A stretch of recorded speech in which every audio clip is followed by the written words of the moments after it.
ইফালে বানাক্ৰান্তৰ বাবে চৰকাৰে আগবঢ়োৱা 15,000 টকাক লৈ বিয়াগম দুৰ্নীতিৰ অভিযোগ বানাক্ৰান্তৰ সাহায্যৰ নামত সংঘটিত জালিয়াতিৰ বিৰুদ্ধে এজাহাৰ দাখিল কৰা হৈছে। বানত ক্ষতিগ্ৰস্ত হোৱা বুলি ভুৱা তথ্য দিয়া লোকৰ বিৰুদ্ধে শিৱসাগৰ সদৰ আৰক্ষী থানাত এজাহাৰ তিনিটাকৈ সংগঠনৰ। ভুৱা বান ক্ষতিগ্ৰস্ত গ্ৰেপ্তাৰৰ বাবে 48 ঘণ্টাৰ সময়সীমা বান্ধি দিলে সংগঠনকেইটাই। অন্যথায় তীব্ৰ আন্দোলনৰ হুংকাৰ অনুসূচিত জাতি ছাত্ৰ সন্থা, আহোম সেনা আৰু উজনি অসম থলুৱা মুছলিম পৰিষদৰ।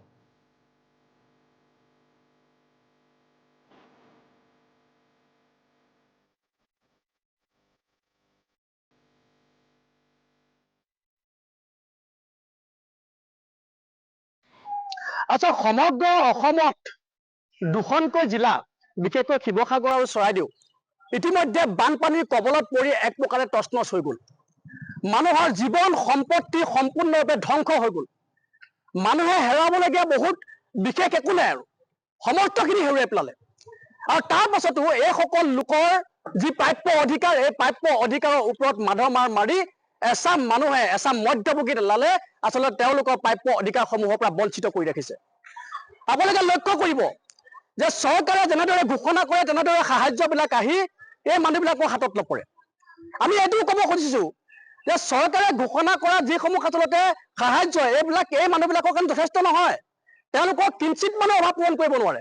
আৰু তাৰ পাছতো এই কিঞ্চিত মান যি আচলতে তেওঁলোকে চৰকাৰে আচলতে সাহায্য ঘোষণা কৰে, এই সাহায্যবিলাকো এইবিলাকৰ মানুহৰ হাতত, এই বানাক্তসকলৰ হাতত, এই আৰ্তজনৰ হাতত, যিসকলে সকলো হেৰুৱাই একেবাৰে কক বকাই আছে, জীৱন মৰণৰ সমস্যাত ভুগি আছে, এই মানুহবিলাকে আচলতে প্ৰাপ্য অধিকাৰৰ পৰা বঞ্চিত হৈ আছে।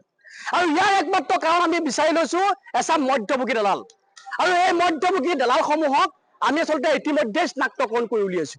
আৰু সেইকাৰণে আমি আজি তিনিটাকৈ সংগঠন, অনুসূচিত জাতি ছাত্ৰ সন্থা, থলুৱা মুছলিম পৰিষদ আৰু আহোম সেনা, এই তিনিটাকৈ সংগঠনে আমি শিৱসাগৰ সদৰ থানাত এখন এজাহাৰ দাখিল কৰিছো। আৰু আমি স্পষ্টভাৱে দাবী জনাইছো, আমি স্পষ্টভাৱে এই সদৰ আৰক্ষীক অনুৰোধ জনাইছো যে আপোনালোকে যেনেদৰে কোনোবা মন্ত্ৰীৰ হেঁচাত, কোনোবা বিষয়ববীয়াৰ হেঁচাত যেনেদৰে কাম কাজ কিছুমান কৰে, এইবাৰ কিন্তু ৰাইজৰ হেঁচাত আপোনালোকে কাম কৰিব লাগিব, উচিত পদক্ষেপ ল'ব লাগিব।